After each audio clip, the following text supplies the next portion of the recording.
Be sure to read and follow the safety guidelines to protect your computer from potential damage and ensure your personal safety. For more information about safety guidelines, see the owner's manual at dell.com/support. Before you begin, turn off the computer and disconnect all the attached peripherals. To remove the hard drive, loosen the 2 screws on the side cover and slide the cover off the system. Identify the hard drive and disconnect the cables. Remove the screw and lift the hard drive out of the system.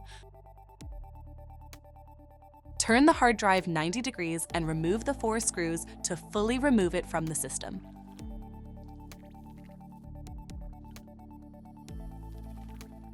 To reinstall the hard drive, turn the hard drive 90 degrees and place it back in the system.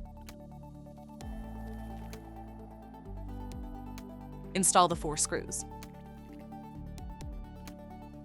Install the screw and reconnect the cables. Secure the side cover by tightening the 2 screws.